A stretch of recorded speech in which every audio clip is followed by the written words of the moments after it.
नमस्कार, मी तुमचा मित्र ओटी सर. TET 2026ची परीक्षा आपल्याला पास करण्याची आहे आणि या TET 2026साठी अतिशय महत्त्वपूर्ण प्रश्न कमी वेळामध्ये, कमी तुमच्या वेळेचं लक्ष देऊन कमीत कमी वेळामध्ये जास्तीत जास्त कसे प्रश्न होतील हे आपण बघणार आहोत. तर आजचा जो बालमानसशास्त्र आणि अध्यापनशास्त्राचे जो काही व्हिडिओ आहे हा 5-10 मिनिटाचा व्हिडिओ असेल, पण अतिशय महत्त्वपूर्ण प्रश्न आपण घेऊन आलेले आहेत. व्हिडिओच्या शेवटपर्यंत तुम्ही राहा. तुम्हाला बालमानसशास्त्राबद्दल कोणत्याही प्रकारची भीती राहणार नाही.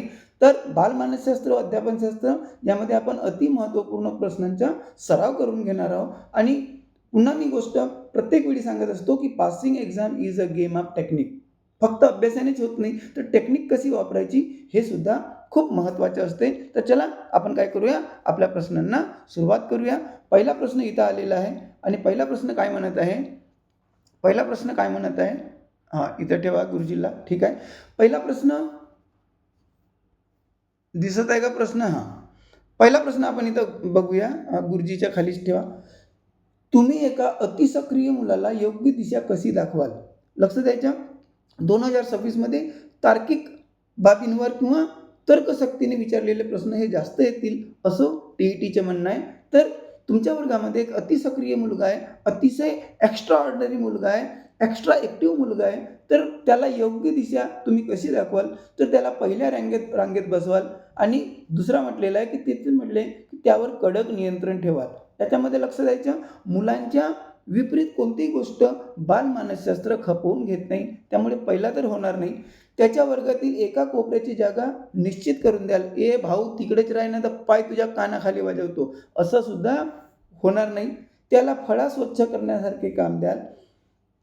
तर काय आहे की तो एक्स्ट्रा ऑर्डिनरी मुलगा आहे, अति सक्रिय मुलगा आहे, एक्स्ट्रा ऑर्डिनरीपेक्षा एक्स्ट्रा ॲक्टिव्ह मुलगा आहे. तर त्याला काय करायचं, फळासुद्धा साफ करण्याचं काम द्यायचं, जेणेकरून काय होईल की त्याला वाटेल की मी अभ्यासासोबतच एक लिडरशिपचाही गुण त्याच्यामध्ये येईल आणि अन्यसुद्धा गोष्टी आपण कळत नकळत त्याच्याकडून करून घेऊ शकतो. तर पर्याय क्रमांक 3 याचं काय असेल, बरोबर उत्तर असेल. त्यानंतर आपण पुढला प्रश्न बघूया. पुढला प्रश्न काय म्हणत आहे, पुढला प्रश्न इथं आलेला आहे की वेगवेगळ्या समजातीय समूहांच्या व्यक्तींप्रती बालकाची अभिवृत्ती रिकामी जागा आधारित असते. समजातीय समूहांच्या व्यक्तीप्रती काय म्हटलेलं आहे, समजातीय समूहांच्या व्यक्तीप्रती बालकांची अभिवृत्ती कोणावर आधारित असते?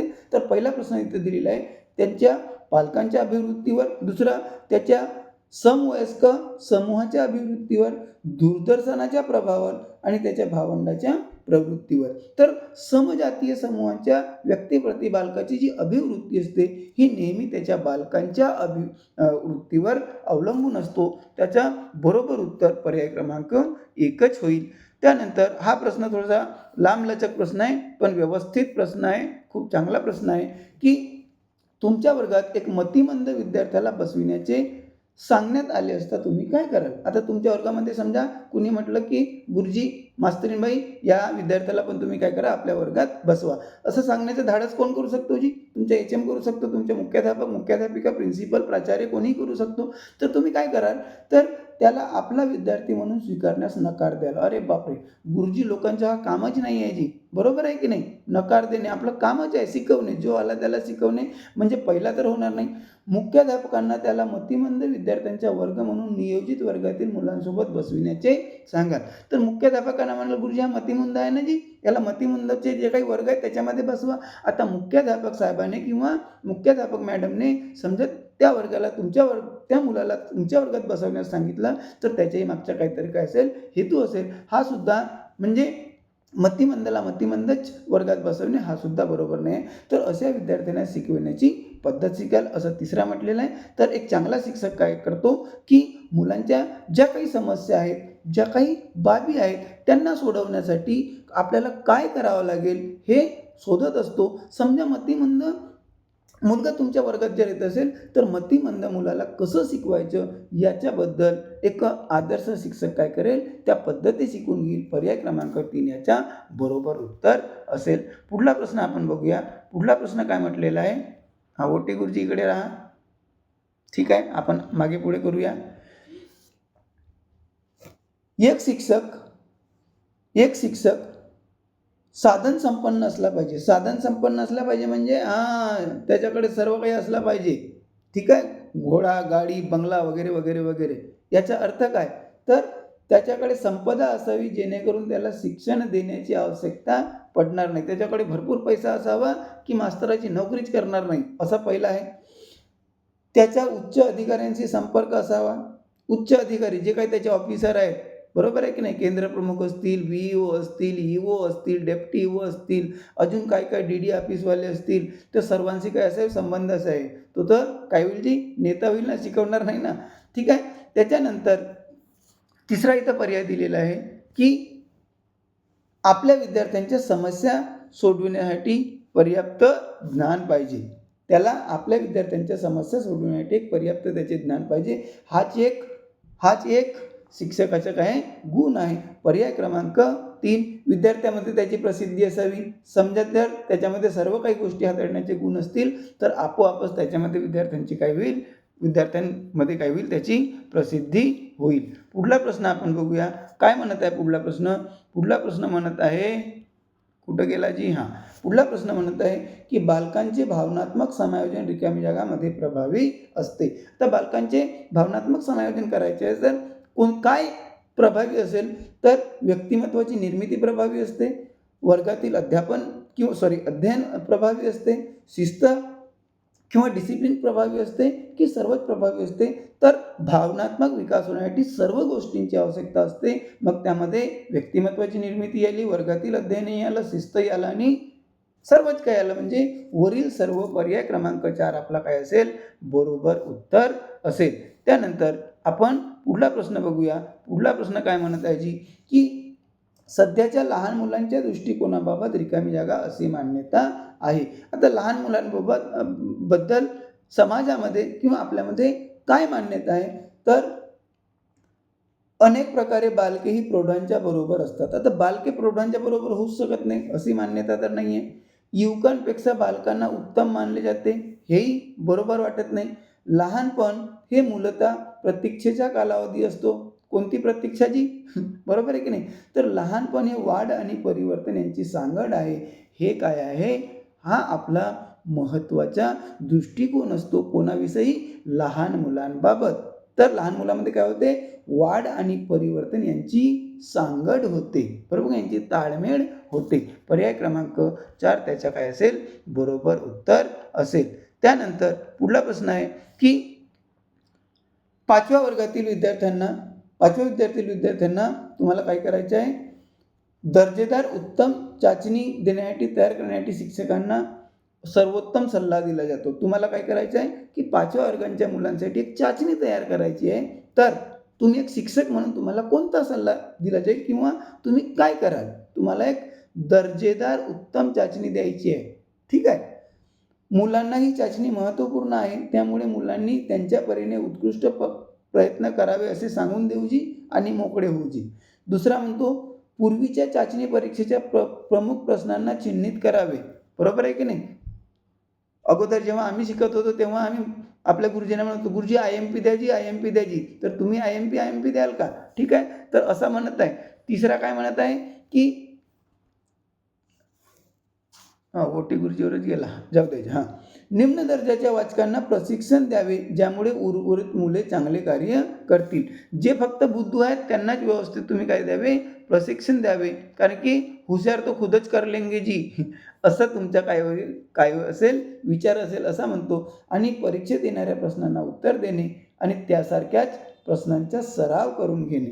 तर कधी आपण काय करायला, आता चाचणी तर द्यायचीच आहे त्यांना, पण जसे परीक्षेमध्ये प्रश्न येतात तसे प्रश्नांची तुम्ही स्वतः उत्तर द्यायचं की अशा प्रकारे याचे उत्तर असते आणि अशा प्रश्नांचा तुम्ही सरावही करून घ्यावं. म्हणजे पर्याय क्रमांक 4 हा बरोबर आहे. त्यानंतर पुढला प्रश्न आहे. पुढला प्रश्न काय म्हटलेला आहे की असंघटित घरातून आलेले बालके. असंघटित घरातील म्हणजे काय जी? राजा राणी आम्ही दोघे आणि आमच्या एक बाळ आणि आमचे 2 बाळ, बरोबर आहे की नाही? तर अशा असंघटित घरातून आलेले बालक कोणत्या समस्येचा अनुभव घेतील? सुनिर्मित प्रकरणाच्या, स्वतंत्रपणे अध्ययनाच्या, नियोजन निर्देशनाच्या की स्वाध्याय पुस्तिकेच्या? भाऊ त्यांना सांगणारा कोणीच नसते, तर स्वतंत्रपणे अध्ययन हाच त्यांच्या काय असेल, हीच त्यांची काय असेल, समस्या असेल. कारण की त्यांना मार्गदर्शन करणारे भेटणार नाही. ठीक आहे. पुढला प्रश्न आपण बघूया. पुढला प्रश्न काय म्हटलेला आहे? पुढला प्रश्न काय म्हटलेला आहे की तुम्हाला असे दिसून आले की एक बालक बुद्धिमान आहे. तुम्हाला असं दिसून आलं की कोणता तरी तुमच्या वर्गातील बालक काय आहे, खूप बुद्धिमान आहे. तर तुम्ही काय कराल? त्याबाबत संतुष्ट असाल. ठीक आहे जी. त्याला अतिरिक्त गृहपाठ देणार नाही. नाहीवाला म्हणजे नाहीच नाही. ठीक आहे. तो अधिक प्रगती करू शकेल अशा दिशेने मार्गदर्शन करून त्याला प्रेरित कराल. ठीक आहे. आणि त्याच्या पालकांना त्याच्या बुद्धिमत्तेची माहिती द्याल. अजी तो घरीच राहते ना, त्याच्या पालकांनाही माहीत असेल ना की त्यांचा मुलगा काय आहे, बुद्धिमान आहे. म्हणजे पर्याय क्रमांक 3, एक शिक्षक म्हणून तुम्ही काय कराल की तो अधिक प्रगती, कारण की ऑलरेडी बुद्धिमान आहे, तो अधिक बुद्धिमान कसा असेल त्या दिशेने त्याला योग्य मार्गदर्शन करून त्याला अजून आम्ही काय करूया, मोटिवेट करूया, प्रेरणा देऊया. ठीक आहे. त्यानंतर पुढला प्रश्न इथे दिलेला आहे. खूप कमी वेळामध्ये आपण घेणार आहोत, कारण की सर्वांचा वेळ हा काय असतो, किमती असतो. ठीक आहे. जर काही विद्यार्थी वर्गात शिकण्याच्या मनस्थितीत नाही, आता तुम्ही कितीतरी गुरुजी लोक शिकवत असतील, कारण की गुरुजी गव्हर्नमेंटच्या दंडाच असा आला जी की भाऊ तुम्हाला पदोन्नती पाहिजे, हे पाहिजे, ते पाहिजे, सर्व काही पाहिजे, तरी काय करा, TET पास करा. तर कितीतरी गुरुजी लोक असतील 6 लाखाच्या वर शिक्षक बंधू भगिनींनी काय केलेलं आहे, फॉर्म भरलेला आहे. तर जर काही विद्यार्थी वर्गात तुमच्या वर्गात शिकण्याच्या मनस्थितीत नसतील, तर एक शिक्षक म्हणून, एक शिक्षिका म्हणून तुम्ही काय कराल, तर त्यांना अध्ययन करण्यास बंधन घालाल. बंधन नको म्हणा. एक बालमानसशास्त्राचा रूल आहे की निगेटिव्ह गोष्टी बालकांवर लादू नये. त्या विद्यार्थ्यांना वर्ग सोडून जाण्यास सांगाल. हा तर त्याच्यापेक्षाही जास्त भारी आहे जी. Get out from here, no need to stay here, no need to sit here. बापरे. त्यांना व्यवस्थित अध्ययन करण्याची सूचना द्याल.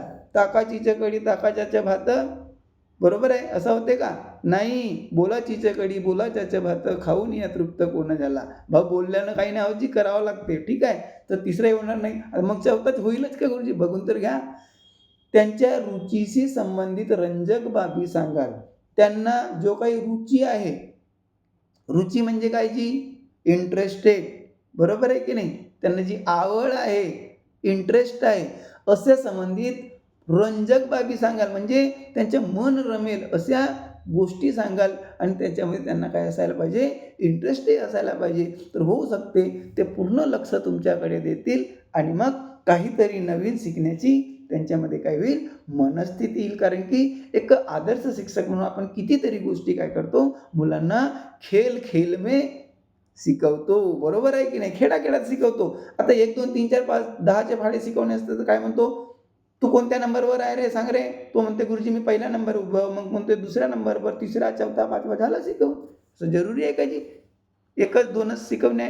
तर असे सुद्धा एक उत्तम शिक्षक करतात. तर असं विचारलेलं आहे. पुढला प्रश्न आपण घेऊया की खेळण्याचे वय. बापरे, काय जोरदार प्रश्न दिलेला आहे. काय? खेळण्याचे वय रिकामी जागा संदर्भित करते. कोणती अवस्था संदर्भित करते? तर ती पूर्व बाल्यावस्था आहे म्हणते, ती उत्तर बाल्यावस्था आहे म्हणते, शिशु अवस्था आहे म्हणते आणि वरील सर्व. शिशु अवस्था तर होणारच नाही गुरुजी, कारण की शिशु अवस्था म्हणजे फक्त 30 दिवसापर्यंत. किती दिवसापर्यंत?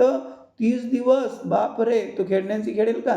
आता हा होणार नाही म्हणजे वरील सर्वही होणार नाही. मग पूर्व बाल्यावस्था होईल की उत्तर बाल्यावस्था होईल? मला पटकन सांगा गुरुजी. ती पूर्व बाल्यावस्था आहे. पर्याय क्रमांक 1 आपला काय असेल, बरोबर उत्तर असेल. पुढला प्रश्न आपण घेऊया. पुढला प्रश्न काय म्हणतो? पुढला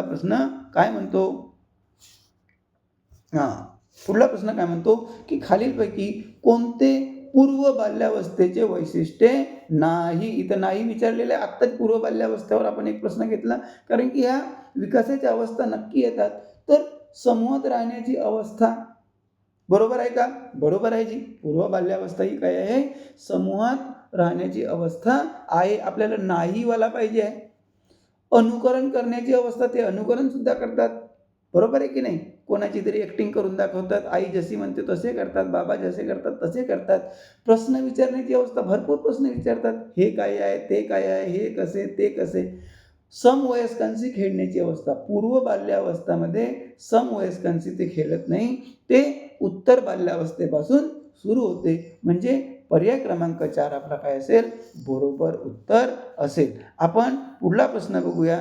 काय म्हणत आहे जी पुढला प्रश्न, की आता पूर्व बाल्यावस्थेचा विचारला होता, आता उत्तर बाल्यावस्थेविषयी प्रश्न टाकलेला आहे. अतिशय नियोजन पद्धतीने सर्व प्रश्न दिलेले आहेत, की उत्तर बाल्यावस्थेत बालके भौतिक वस्तूंच्या कोणत्या तत्वातील बदल किंवा परिवर्तन समजू शकतात. उत्तर बाल्यावस्थेमध्ये ज्या काही भौतिक वस्तू आहेत, भौतिक वस्तू म्हणजे ज्या आपल्याला दिसतात आपल्या घरात किंवा आपल्या आजूबाजूला, त्या सर्व भौतिक वस्तू आहेत, त्यांच्यामध्ये कोणता बदल समजू शकतात, तर त्यांचे द्रव्यमान समजू शकतात, बरोबर आहे जी.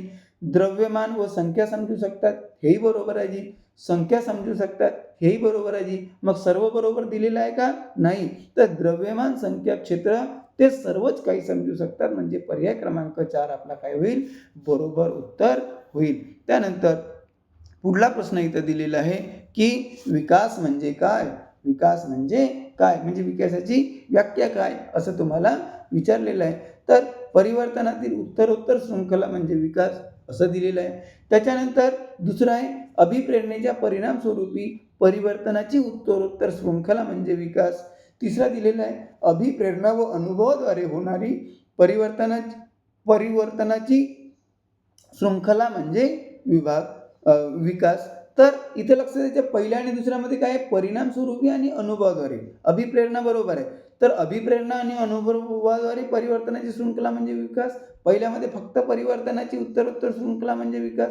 आणि चौथा दिलेला आहे, परिपक्वता व अनुभवाद्वारे होणारी परिवर्तनाची शृंखला म्हणजे विकास असं दिलेलं आहे. सांगा बरं कोणतं उत्तर बरोबर होईल, तर याचं बरोबर उत्तर येईल, की अभिप्रेरणा आणि अनुभव यांच्यामध्ये जे काही परिवर्तनाची शृंखला आहे त्यालाच आपण काय म्हणतो, विकास असे म्हणतो. तुम्हाला जर सर्वांचे जर अजून एक्सप्लेनेशन पाहिजे असेल तर तुम्ही मला कमेंट्स करून सांगायचं, की गुरुजी सर्वांचं एक्सप्लेन थोडंसं जास्त करायचं, जी व्हिडिओ थोडासा मोठा झाला तरी चालेल तर सांगायचं. तुम्हाला जर वाटत असेल गुरुजी जैसा आहे वैसाच ठीक आहे जी, कारण की आम्ही गुरुजी लोकांवर जास्त काही शिकवण्याची गरज नाही, तेही मला सांगा. विकासासाठी संबंधित खालीलपैकी कोणते विधान सत्य नाही. सत्य नाही म्हणजे असत्य विधान आपल्याला काय करायचं आहे, शोधायचं आहे. तर विकासाच्या प्रत्येक अवस्थेला स्वतःचे धोके असतात असं इथं म्हटलेलं आहे. सत्य आहे की असत्य आहे, सत्य आहे गुरुजी, सत्य वचन. विकास उत्तेजित किंवा प्रेरित करीत नाही. अरे गुरुजी, करीत नाही करते, इथं काय पाहिजे, करते पाहिजे. हाच आपल्याला असत्य भेटला. अजून वाचून घेऊया. तिसरा आहे का, विकास सांस्कृतिक परिवर्तनाने प्रभावित असते. बरोबर आहे गुरुजी. विकासाच्या प्रत्येक अवस्थेत स्वतंत्र वैशिष्ट्ये असतात, हे बरोबर आहे गुरुजी. म्हणजे सत्य विधान कोणते नाही आहे, पर्याय क्रमांक 2, विकास उत्तेजित किंवा प्रेरित करीत नाही म्हणते, ते करते. ठीक आहे. त्यानंतर पुढला प्रश्न बघूया. काय म्हणतो जी पुढला प्रश्न, अगदी मजेशीर प्रश्न दिलेला आहे. पुढला प्रश्न काय म्हणतो, पुढला प्रश्न इकडे राहाल का जी. पुढला प्रश्न म्हटलेला आहे, की खालीलपैकी कोणते विकास कार्य उत्तर बाल्यावस्थेसाठी संबंधित नाही. उत्तर बाल्यावस्थेच्या नाही म्हटलेलं आहे. तर सामान्य खेळासाठी आवश्यक असणाऱ्या कौशल्यांना शिकते ना जी गुरुजी तो. त्यानंतर पुरुषत्व किंवा स्त्रीत्वाची सामाजिक भूमिका प्राप्त करणे. उत्तर बाल्यावस्थेमध्ये ही भूमिका, पुरुषत्वाची किंवा स्त्रीत्वाची सामाजिक भूमिका त्याच्यामध्ये येत नाही.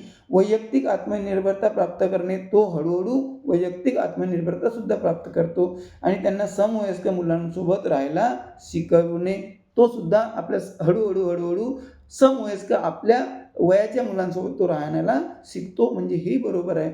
तर नाही वाला ऑप्शन काय आहे, पर्याय क्रमांक 3 आहे. असाच पटापट सटासट व्हिडिओसाठी तुम्ही आमच्यासोबत जुळून राहा. समजा आमच्या चॅनलवर जर नवीन असाल तर चॅनलला सबस्क्राईब करा, बेल आयकॉनला प्रेस करा, जेणेकरून ओटी गुरुजी परीक्षेच्या दिवसापर्यंत तुमच्यासोबत अगदी कमीत कमी वेळेमध्ये सर्वच्या सर्व विषयाचे जे काही प्रश्न आहेत, अतिशय महत्त्वाचे प्रश्न आहेत, ते घेऊन येतील. सध्या इथंच थांबतो. नमस्कार.